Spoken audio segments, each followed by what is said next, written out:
What's up everybody, Rob Ferretti here, and today I want to sort of revive and make sure I can keep this story going on forever because it's one of my favorite car stories and it's about one of my favorite cars. Not that I've ever driven one, I've just loved the idea and the look of it and the sound of it. The Ferrari F50. And some of you guys are like, I know what he's going to say. And the rest of you guys are like, well, how many stories can there be? There is a Ferrari F50, and probably my favorite story was how this one got stolen. I did a video about some rental cars that got stolen. This story is just, it's sort of clever, but its simplicity is its genius.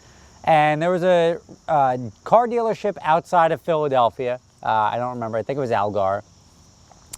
And there was a guy who called up and said, I want to buy your Ferrari F50. Or not him, maybe his assistant or somebody pretending to be his assistant called up and said, Mr. Smith is going to be coming in there and he's a very important man. He'd love to buy your Ferrari. This is well before like people were Googling around.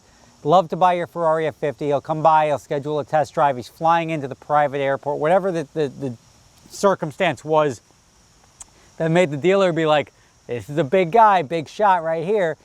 And the guy came in, he took his limo to the dealership. Mr. Smith is here, it's terrific. Where's the car? Great, great, great. They didn't either gave a license or they didn't bother asking him for his license. And they went out on the test drive. Now this guy acting like king shit, he's probably dressed nice, got some nice jewelry on or something like that. Next thing you know, he's like, you know what? He drove it around for 10 minutes and he's like, all right, I'm good. You could drive it back to the dealership. Like, I've experienced it enough. Let's go back. I'm going to take the car. Little did the sales guy know when he said he was going to take the car, he was going to take the car. So, driver opened his door. Salesperson opened his door to get out on his side. As soon as the salesperson got out, driver dropped it in the gear, took off. Now, the car... The sales guy's just standing there with his dick in his hand, standing in the middle of the road. F50, I mean at the time, figure $600,000, $700,000, $800,000, whatever it was worth at the time, sailed off into the distance. And I got to assume he was fired, but I don't know the details of the story that well. But that was a great story. And now that car was on a truck within minutes. I assure you that was a planned out, methodical thing. If he gave a license, the license was fake. That car disappeared for years. And what happened? That car was discovered eventually. And it was discovered in Tennessee, Kentucky, somewhere around there. And this is years later. This FBI is involved because now the car has been found. And that's where it gets really good because you're like, oh, cool, like that's such a story. Now, the insurance company would technically own the car at that point because the insurance company paid the dealer for the car. That would have been a pretty smooth move on the insurance company's part because the insurance company probably paid the dealer $800,000 and the car is probably worth $1.5 million at this point in time. And it's got a cool story behind it. But the FBI said, we're seizing this thing. It was part of some seizure that they have this now stolen car. And this is where it gets really good. The FBI agents were moving it and they fucking totaled it. One of the FBI guys totaled the car, took a turn too fast, whatever he was doing. Whatever he was doing wasn't loading it onto a flatbed. He was driving the car, and I mean, I get it. Like, if I was an FBI guy and I had a Ferrari F50 there and we just seized it, right down the road with me too. But the skill level wasn't quite there, and the car got totaled.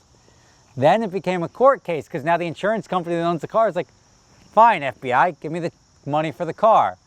And they were like, yo, we're not responsible for that shit. We're the FBI.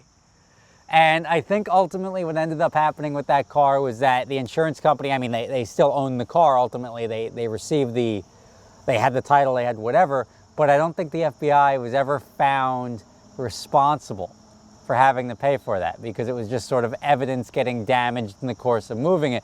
Although I'm sure it wasn't par for the course that it was being moved that way. It probably wasn't unheard of that somebody moved something that way. So it was sort of like dems to brakes.